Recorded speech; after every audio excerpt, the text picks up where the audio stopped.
بسم اللہ الرحمن الرحیم۔ اعوذ باللہ من الشیطان الرجیم، بسم اللہ الرحمن الرحیم۔ السلام علیکم۔ آج آپ کا میزبان ڈاکٹر کاشف بشیر تفہیم القرآن سیریز کی قسط نمبر 419 کے ساتھ آپ کے سامنے حاضر خدمت ہے، جس میں ہم انشاءاللہ العزیز سورہ سبا کی آیت نمبر 46 سے لے کر 54 تک کا ترجمہ اور تفسیر آپ کے سامنے پیش کریں گے، اور اس حصے کا موضوع ہے غور و فکر کی دعوت۔ بسم اللہ الرحمن الرحیم۔ قل انما اعظکم بواحدہ ان تقوموا للہ مثنی وفرادا ثم تتفکروا ما بصاحبکم من جنہ ان هو الا نذیر لکم بین یدی عذاب شدید۔ ترجمہ ہے نبی صلی اللہ علیہ وآلہ وسلم، ان سے کہو کہ میں تمہیں بس ایک بات کی نصیحت کرتا ہوں، خدا کے لیے تم اکیلے اکیلے اور دو دو مل کر اپنا دماغ لڑاؤ اور سوچو تمہارے صاحب میں آخر ایسی کون سی بات ہے جو جنون کی ہو۔ وہ تو ایک سخت عذاب کی آمد سے پہلے تم کو متنبہ کرنے والا ہے۔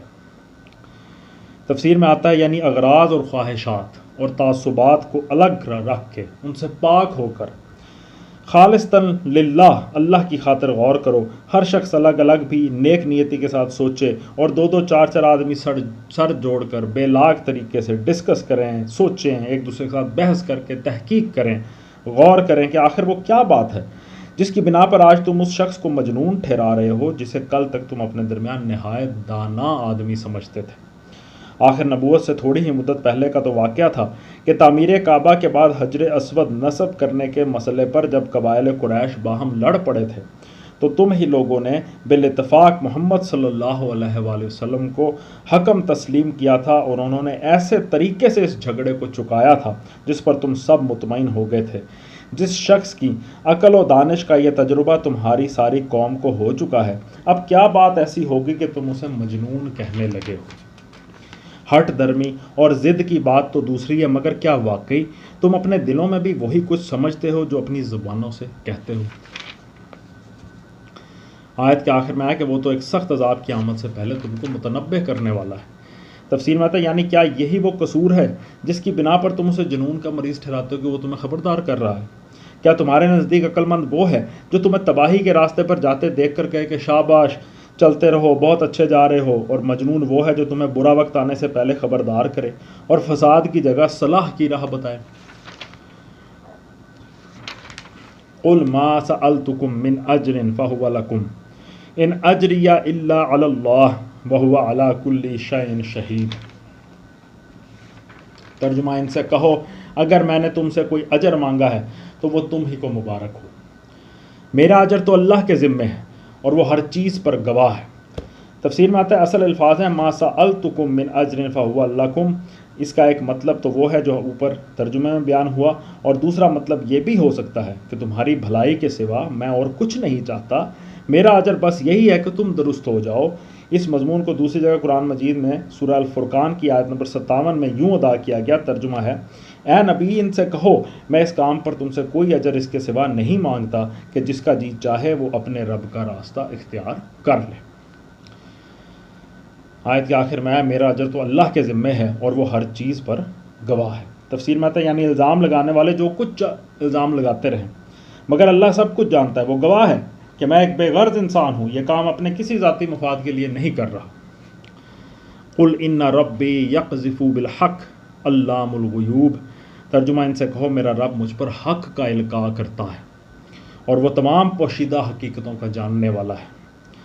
تفسیر میں آتا ہے اصل الفاظ ہیں یقذف بالحق، اس کے ایک معنی یہ ہیں کہ وحی کے ذریعے سے وہ علم حق میرے اوپر القاء کرتا ہے، اور دوسرا معنی یہ ہے کہ وہ حق کو غالب کر رہا ہے، باطل کے سر پر حق کو ضرب لگا رہا ہے۔ قل جاء الحق وما یبدئ الباطل وما یعید، ترجمہ کہو حق آ گیا ہے اور اب باطل کے لیے کچھ نہیں ہو سکتا۔ قل ان ضللت فانما اضل علی نفسی وان اہتدیت فبما یوحی الی ربی انہ سمیع قریب، ترجمہ کہو اگر میں گمراہ ہو گیا ہوں تو میری گمراہی کا وبال مجھ پر ہے، اور اگر میں ہدایت پر ہوں تو اس وحی کی بنا پر ہوں جو میرا رب میرے اوپر نازل کرتا ہے، وہ سب کچھ سنتا ہے اور قریب ہی ہے۔ ترجمہ اس زمانے کے بعض لوگ اس آیت سے یہ استدلال کرتے ہیں کہ اس کی روح سے نبی صلی اللہ علیہ وآلہ وسلم کو کوئی بھی معاملہ ان کے ساتھ درپیش آ سکتا تھا جس طرح باقی انسانوں کے ساتھ ہو جاتا ہے. اسی لیے اللہ تعالیٰ نے خود حضور صلی اللہ علیہ وآلہ وسلم سے ہی کی زبان سے یہ کہلوا دیا کہ اگر میں گمراہ ہوتا ہوں تو اپنی گمراہی کا خود ذمہ دار ہوتا ہوں، اور راہ راست پر میں بس اس وقت ہوتا ہوں جب میرا رب مجھے وحی عطا فرماتے ہیں. اس غلط تعویل سے یہ ظالم گویا یہ ثابت کرنا چاہتے ہیں کہ حضور صلی اللہ علیہ وآلہ وسلم کی زندگی معاذ اللہ ہدایت اور معاذ اللہ گمراہی دونوں کا مجموعہ تھا. ایسا بالکل نہیں ہے، ایسا سوچنا بڑا غلط بات ہے، اور اللہ تعالیٰ نے کفار کے سامنے حضور سے یہ اعتراف کروایا اس آیت میں. حالانکہ جو شخص بھی سلسلہ کلام پر غور کرے وہ جان لے گا یہاں اگر میں گمراہ ہو گیا ہوں کہ الفاظ اس معنی میں نہیں کہے گئے ہیں کہ معاذ اللہ حضور فی الواقع گمراہ ہوتے. یہ اس طرح یہ ایک آرگومنٹ بلڈ کیا گیا ہے، ادھر ایک دلیل دی گئی ہے. وہ کیسے دی گئی ہے کہ پوری بات اس معنی میں کہی گئی ہے کہ اگر میں گمراہ ہو گیا ہوں جیسا کہ تم مجھ پر الزام لگاتے ہو، اور میرا یہ نبوت کا دعویٰ اور میری یہ دعوت توحید اسی گمراہی کا نتیجہ جیسا کہ تم گمان کر رہے ہو، تو میری گمراہی کا وبال مجھ پر ہی پڑے گا. تو یہ ایک مثال ہے، ایک آرگومنٹ ہے، ایک دلیل بلڈ کی گئی ہے. اس کی ذمہ داری میں تم نہیں پکڑے جاؤ گے، لیکن اگر میں ہدایت پر ہوں جیسا کہ در حقیقت ہے تو اس کی وجہ یہ ہے کہ مجھ پر میرے رب کی طرف سے وحی آتی ہے جس کے ذریعے سے مجھے راہ راست کا علم حاصل ہو گیا ہے. میرا رب قریب ہی موجود ہے اور سب کچھ سن رہا ہے. اسے معلوم ہے کہ میں گمراہ ہوں یا اس کی طرف سے ہدایت یافتہ، وہ سب سے بہترین جاننے والا ہے، اور چونکہ اس کی طرف سے مجھ پہ وحی آتی ہے تو میری گمراہی کا سوال ہی پیدا نہیں ہوتا. یہ حضور پاک صلی اللہ علیہ وآلہ وسلم سے کہلوایا گیا، اور یہ بڑی زبردست اس کی ایکسپلینیشن ہے. اللہ تعالیٰ ہمیں مزید سمجھنے کی توفیق عطا فرمائے. وَلَوْ تَرَىٰ إِذْ فَزِعُوا فَلَا فَوْتَ وَأُخِذُوا مِن مَّكَانٍ قَرِيبٍ. ترجمہ، کاش تم دیکھو انہیں اس وقت جب یہ لوگ گھبرائے پھر رہے ہوں گے اور کہیں بچ کر نہ جا سکیں گے بلکہ قریب ہی سے پکڑ لیے جائیں گے. تفسیر میں آتا ہے یعنی قیامت کے روز ہر مجرم اس طرح پکڑا جائے گا کہ گویا پکڑنے والا قریب ہی کہیں چھپا بیٹھا تھا اور اچانک سے اس نے بھاگنے کی کوشش کی اور فوراً پکڑا گیا. وَقَالُوا آمَنَّا بِهِ وَأَنَّا لَهُمُ التَّنَاوُشُ مِن مَّكَانٍ بَعِيدٍ. ترجمہ، اس وقت یہ کہیں گے کہ ہم اس پر ایمان لے آئے، حالانکہ اب دور نکلی ہوئی چیز کہاں ہاتھ آ سکتی ہے.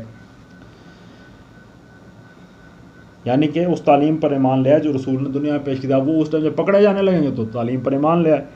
لیکن اللہ تعالیٰ فرماتے ہیں کہ اب ایمان لانے کی جگہ تو دنیا تھی اور وہاں سے اب یہ بہت دور نکل آئے، عالم آخرت میں پہنچ گئے، تو اب توبہ و ایمان کا موقع کیسے مل سکتا ہے. وَقَدْ كَفَرُوا بِهِ مِن قَبْلُ وَيَقْذِفُونَ بِالْغَيْبِ مِن مَّكَانٍ بَعِيدٍ. ترجمہ، اس سے پہلے یہ کفر کر چکے تھے اور بلا تحقیق دور دور کی کوڑیاں لایا کرتے تھے. تفسیر میں آتا ہے یعنی رسول صلی اللہ علیہ وآلہ وسلم اور ان کی تعلیمات اور اہل ایمان پر طرح طرح کے الزام لگاتے تھے، آوازیں کستے تھے، فکریں چست کرتے تھے. کبھی کہتے یہ شخص ساحر ہے، کبھی کہتے مجنون ہے، کبھی توحید کا مذاق اڑاتے، کبھی آخرت کے تخیل پر باتیں چھانٹتے، کبھی یہ افسانے تراشتے کہ رسول کو کوئی اور سکھاتا پڑھاتا ہے، اور کبھی ایمان لانے والوں کے متعلق کہتے کہ یہ محض اپنی نادانی کی وجہ سے رسول کے پیچھے لگ گئے. وحیل بینہم وبین ما یشتہون کما فعل باشیاءہم من قبل انہم کانوا فی شک مریب. ترجمہ، اس وقت جس کی چیز کی یہ تمنا کر رہے ہوں گے اس سے محروم کر دیے جائیں گے، جس طرح ان کے پیش رو ہم مشرب محروم ہو چکے ہوں گے. یہ بڑے گمراہ کن شک میں پڑے ہوئے تھے. تفسیر میں آتا ہے در حقیقت شرک یا دہریت یا انکار آخرت اور اس طرح کے تمام عقائد کوئی شخص بھی یقین کی بنا پر اختیار نہیں کرتا، شک کی بنا پہ اختیار کرتا، اور نہیں کر سکتا اس کے لیے کہ یقین صرف علم سے حاصل ہوتا. علم تو ہے نہیں، علم حاصل ہی نہیں کیا، غور ہی نہیں کیا، فکر نہیں کی، اور کسی شخص کو بھی یہ علم حاصل نہیں کہ خدا نہیں ہے یا بہت سے خدا ہیں، یہ تو پتہ ہی نہیں، کچھ جان ہی نہیں سکتا یہ بات، یا خدائی کے اختیارات میں بہت سی ہستیوں کو دخل حاصل ہے، اس چیز کا بھی کسی کو یقین سے نہیں پتہ، یا آخرت ہونی ہی نہیں چاہیے، یہ بھی کسی بندے کے اختیار میں نہیں ہے. بس جس نے بھی دنیا میں یہ عقائد اختیار کیے ہیں اس نے محض قیاس پہ، گمان پہ، شاید ایسا نہیں ہو سکتا ہے، ہمیں کوئی دلیل نہیں مل رہی، اور اس قیاس و گمان پر ایک عمارت کھڑی کر لی جس کی اصل بنیاد شک کے سوا اور کچھ نہیں ہے. اور یہ شک انہیں سخت گمراہی کی طرف لے گیا. انہیں خدا کے وجود میں شک ہوا، انہیں توحید کی صداقت میں شک ہوا، انہیں آخرت کے آنے میں شک ہوا. حتیٰ کہ اس شک کو انہوں نے یقین کی طرح دلوں میں بٹھا کر انبیاء کی کوئی بات نہیں مانی اور اپنی زندگی کی پوری مہلت جو عمل کے لیے دی گئی تھی ایک غلط راستے میں، ایک غلط کوشش میں کھپا دی۔ صدق اللہ العلی العظیم۔ الحمدللہ آج سورہ سبا مکمل ہوگی اور اس کی آیت نمبر 54 تک کی ترجمہ اور تفسیر ہم نے آپ کے سامنے پیش کیا۔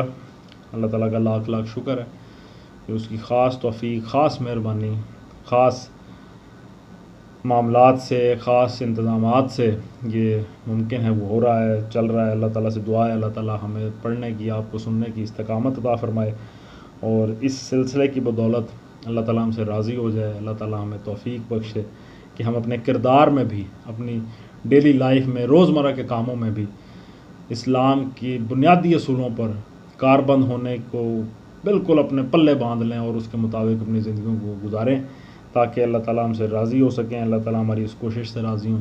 اسی دعا کے ساتھ آپ سے اجازت چاہیں گے۔ اپنا بہت خیال رکھیں۔ آپ لوگوں کا بہت بہت شکریہ۔ اللہ حافظ۔